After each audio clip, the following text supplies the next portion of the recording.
Greetings, everybody. This is Christopher Messina coming at you from the Messy Time Studios, as ever, broadcasting from the beautiful beaches of the last free state in America, Florida.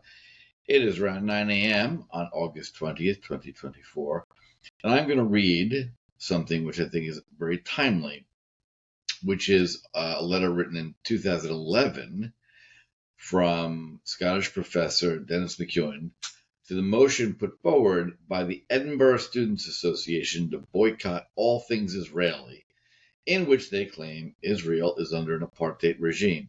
Not much changes, does it, with the idiots on the left? That's my editorial. Dennis is an expert in Middle Eastern affairs and was a senior editor of the Middle East Quarterly. Here is his letter to the students. To the committee, Edinburgh University Student Association. May I be permitted to say a few words to members of the USA? I am an Edinburgh graduate, MA 1975, who studied Persian, Arabic, and Islamic history in Buccleuch Place under William Montgomery Watt and Lawrence Elwell Sutton, two of Britain's great Middle East experts in their day. I later went on to do a PhD at Cambridge and to teach Arabic and Islamic studies at Newcastle University. Naturally, I am the author of several books and hundreds of articles in this field. I say all that to show that I am well informed in Middle Eastern affairs, and that for that reason I am shocked and disheartened by the use of motion and vote. I am shocked for a simple reason. There is not and has never been a system of apartheid in Israel. That is not my opinion, it is fact. That can be tested against reality by any Edinburgh student should he or she choose to visit Israel and see for themselves. Let me spell this out, since I have the impression that those members of USA who voted for this motion are absolutely clueless in matters concerning Israel, and that they are, in all likelihood, the victims of extremely biased propaganda coming from the anti-Israel lobby. Being anti-Israel is not in and of itself objectionable. I'm not talking about ordinary criticism of Israel. I'm speaking of a hatred that permits itself no boundaries in the lies and myths it pours out. Thus, Israel is repeatedly referred to as a Nazi state.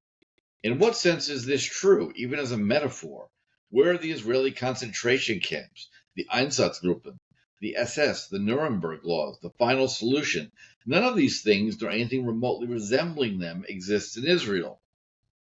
Precisely because the Jews, more than anyone on earth, understand what Nazism stood for. It is claimed that there has been an Israeli Holocaust in Gaza or elsewhere. Where? When? No honest historian would treat that claim with anything but the contempt it deserves. But calling Jews Nazis and saying they have committed a Holocaust is as basic a way to subvert historical fact as anything I can think of. Likewise, apartheid. For apartheid to exist, there would have to be a situation that closely resembled how things were in South Africa under the apartheid regime. Unfortunately for those who believe this, a weekend in any part of Israel would be enough to show how ridiculous the claim is. That a body of university students actually fell for this and voted on it is a sad comment on the state of modern education. The most obvious focus for apartheid would be the country's 20% Arab population. Under Israeli law, Arab Israelis have exactly the same rights as Jews or anyone else. Muslims have the same rights as Jews or Christians. Baha'is, severely persecuted in Iran, flourish in Israel, where they have their world center. Ahmadi Muslims, severely persecuted in Pakistan and elsewhere, are kept safe by Israel. The holy places of all religions are protected under a specific Israeli law. Arabs form 20% of the university population, an exact echo of their percentage in the general population.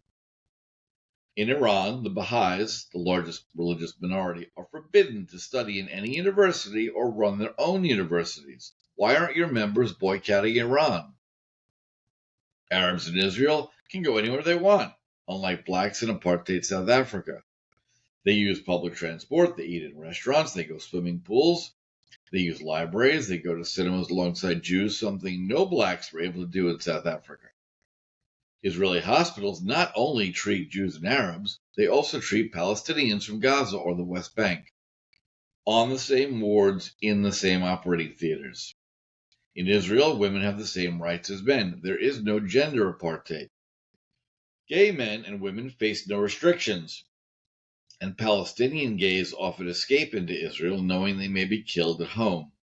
It seems bizarre to me that LGBT groups call for a boycott of Israel and say nothing about countries like Iran, where gay men are hanged or stoned to death. That illustrates a mindset that beggars belief. Intelligent students thinking it's better to be silent about regimes that kill gay people, but good to condemn the only country in the Middle East that rescues and protects gay people. Is that supposed to be a sick joke? University is supposed to be about learning, to use your brain, to think rationally, to examine evidence, to reach conclusions based on solid evidence, to compare sources, to weigh up one view against one or more others. If the best Edinburgh can now produce are students who have no idea how to do any of these things, then the future is bleak. I do not object to well-documented criticism of Israel. I do object when supposedly intelligent people single the Jewish state out above states that are horrific in their treatment of their populations. We are going through the biggest upheaval in the Middle East since the 7th and 8th centuries, and it's clear that Arabs and Iranians are rebelling against terrifying regimes that fight back by killing their own citizens. Israeli citizens, Jews and Arabs alike, do not rebel, though they are free to protest. Yet Edinburgh students mount no demonstrations and call for no boycotts against Libya, Bahrain, Saudi Arabia, Yemen, and Iran. They prefer to make false accusations against one of the world's freest countries, the only country in the Middle East that has taken in Darfur refugees, the only country in the Middle East that gives refuge to gay men and women, the only country in the Middle East that protects the Baha'is. Need I go on? The imbalance is perceptible, and it sheds no credit on anyone who voted for this boycott. I ask you to show some common sense. Get information from the Israeli embassy. Ask for some speakers. Listen to more than one side. Do not make your minds up until you've given a fair hearing to both parties. You have a duty to your students, and that is to protect them from one-sided argument.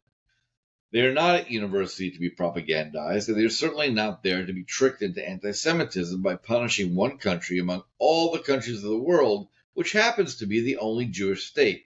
If there had been a single Jewish state in the 1930s, which sadly there was not, don't you think Adolf Hitler would have decided to boycott it? Your generation has a duty to ensure that perennial racism of anti-Semitism never sets down roots among you.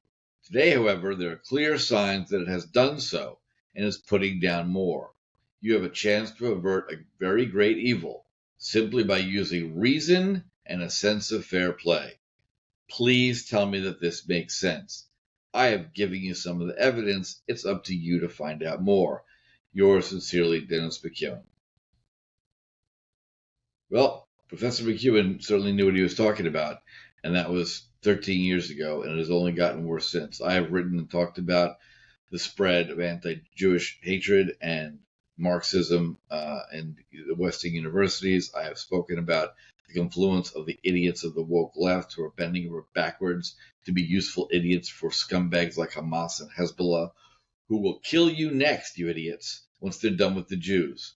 Of all the absurdities we have seen since October 7th in America, certainly, among the dumbest are the LGBTQ plus minus divided by for Hamas. You just can't make it up. It's so fucking stupid. Anyway, Dennis's words were brilliant. I read them here because while I may be shouting into a hurricane, I will not stop shouting as long as that hurricane persists. Am Yisrael Chai.